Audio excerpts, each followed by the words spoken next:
Hey guys, welcome back. So today we are going to be doing an update video on my 2023 low buy. I've been promising you guys that I'm going to do this video, and I am finally ready to sit down and talk about what the last 4 months have been like for me, really let you in on whether or not I feel like a low buy is worth it, whether or not I feel like you should go on a low buy, what it's been like for me to literally not shop, well, not literally not shop, but like really barely shop the last 4 months. So if you guys are interested in hearing my experience, then please just keep on watching. But wait, you already know what I'm gonna say. If you're not already subscribed, explain yourself. I post on Wednesdays and on Sundays at 9 a.m. Pacific Standard Time, 12 p.m. Eastern Standard Time, and I feel like you're gonna wanna be here when I do. If you like luxury, you like handbags, you like fashion, you like barking dogs, you like low buys. I think this is where you're gonna wanna be, so you should subscribe if you're not already, and you should follow me on Instagram if you're not already. It's just the Katie Danger. I post every single day over there. Every day there's a reel, an outfit of the day, something on my stories. It's kind of a lot. It's kind of a lot is what it is. So if you like any of that stuff, you should definitely follow me over there as well. And with all that out of the way, let's jump into the video. So I started my no buy pretty much at the beginning of the year. I'm gonna link the video where I basically told you guys I was at Purse Piece right up here, just in case you guys wanna see that, just in case you wanna catch up and see where we've been. But pretty much I haven't bought a bag since December. I'm definitely a bag type of person. Like, I love handbags. It's my favorite type of luxury item. So for me to go 4 months without purchasing anything, and at least not having plans to purchase something, it's kind of a big deal. The biggest purchase that I've made is, as you guys know, my most recent unboxing, I'll link it right up here, was my Cartier's Just to Include bracelet in the slim version. I'm absolutely obsessed with this bracelet, except there are times when it's annoying, but that's a whole different video. That's a whole different thing. But other than that, I really haven't bought anything. And again, I really don't have any plans on buying anything like in the near future or anything. So that's where I'm at so far. And like I said, it's April. My low buy was supposed to go until September. And I mean, I still have the plan of taking it out until September because my birthday's in September, and I am hoping that I will get myself something cute. You know what I'm saying? So it's obviously it's not the middle, but it's like we're really close to the middle. Okay, so we're in April. This is gonna go up on April 9th. My birthday's September 28th. So it's not really the middle, but like we're close. We're close enough that I feel like I can give you an update. Has this been hard? Pretty much. That's like gonna be the main question, I'm gonna assume. For me, it's been hard because I'm just so used to having like a package coming. Even if it's not a bag, like having something to look forward to, having something that's gonna show up, having something that I'm planning to add to my collection. I have pretty much been like, it's just like a list. It's kind of like a wish list, but it's kind of more psychotic than a wish list. So like, it's just every single time I check one thing off, I don't give myself not even 30 seconds to enjoy the item, and I immediately move on to like stalking whatever the next item is that I want. And I feel like that was really unhealthy for me, and that's kind of one of the reasons that I decided to do this in the first place. So because of that, because I kind of decided to just like completely wipe the slate clean, just not do that whatsoever, I kind of feel like I have a little bit of pressure lifted off of me, if that makes sense. I used to be very strict, but I was strict at following a very specific list, which kind of, I feel like, took a lot of the fun away from it for me. Now I'm strict where that's it. Like, we're cut off. We're pretty much not buying anything. As you guys know, I just put out a video of 8 bags that I am loving at the moment. I'll link it right up here. I don't have any active plans on purchasing anything from that list, even though I love absolutely everything from that list. There is one bag that I'm like really close to getting, but I have not yet decided, so stay tuned. But I'm okay if I never get any of them, I don't know if that means I reached Purse Piece, because I don't think that I really have. I kind of mentioned in the last video that I made about this that I feel like I was at Purse Piece. I don't think that I'm at Purse Piece because I do definitely see voids in my collection, and I do have things that I kind of want to tweak.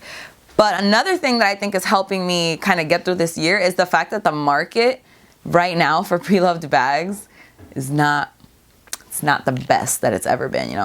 It's not looking too good out here. It's to a point where I'm like, I'm not gonna get rid of my classic flap for like $4,000. Like, that's an example, one that I just made up. The money that people are getting for their bags now is a lot less than people were getting, last year or even the year before that. And that's just for a couple of reasons. People are traveling again. I've noticed that a lot of people are focusing their money back on travel versus luxury goods. People are not so interested in the things, they want the experiences. And that's something that obviously like the past couple years have denied us, and we're back at it. So really, luxury shopping as a whole, I feel like has gone down.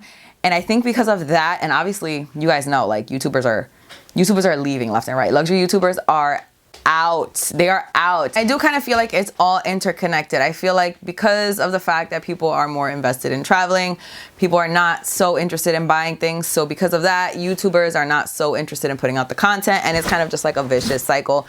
And like I said, I understand exactly where they're coming from. I definitely still have a love for handbags, though. I'm not gonna lie to you. Like, and when I'm just scrolling on Instagram, I'm just like, damn, look at that handbag. But I also understand the fact that I'm on a low buy is not gonna affect my channel in a good way, because obviously I'm not doing unboxing. But even with that being said, unboxings obviously are the most watched content. That's what gets the views, that's what gets the clicks.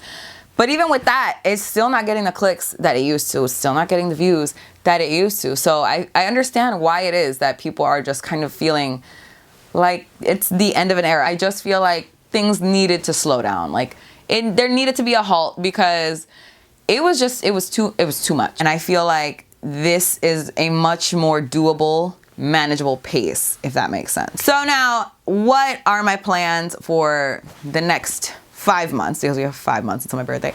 I don't really have any plans except to just continue doing what I've been doing.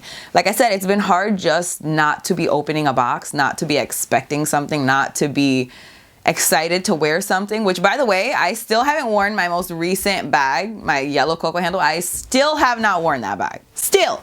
And I got that what, in December?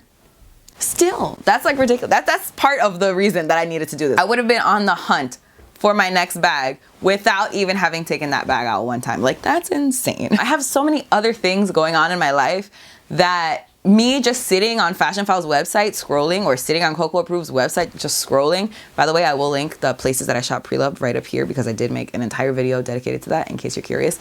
But it just takes up too much damn time. I have other things to do. I have other focuses. You know, I have 2 kids. I have a full-time job. I have another project that I'm working on. It's a lot. Obviously, I have my YouTube channel. It's really, I don't have the attention to give to just like hunting down things. So I just feel like now that that's been kind of lifted off my shoulders, I feel great. I really have no intentions of shopping how I used to at the moment. I am not saying that I'm a minimalist. I know a lot of people are like turning towards like luxury minimalism and all that. I really don't think I'm a minimalist. I am just trying to slow down, just like take a seat one time, and then we'll see what ends up happening in the future. I could probably go the rest of the year and be fine. Like I don't feel burdened. I don't feel restricted. Like I have urges, of course. I have urges to shop. That didn't sound right the first time. I have urges to shop. But just because I think something is nice, and this is something that I've had to learn in the last like couple months, just because I think something is nice, just because I think something is beautiful, doesn't mean I need to own it. I can look at it and say, wow, that's nice. And then just keep living my life. It's an option. It's a viable option. I recommend it. But yeah, I hope that answers any questions you guys might have about my low buy. If you have any more, definitely leave them in the comments. But that's all I have to say for today's video. Thank you guys so much for watching. I really hope you guys enjoyed it. Please don't forget to give it a thumbs up if you did like it. Don't forget to subscribe if you're not already. Don't forget to follow me on Instagram. I post every single day over there.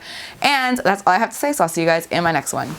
Bye. Can I film and edit this video by tomorrow at 12 p.m. Eastern Standard Time? I freaking doubt it.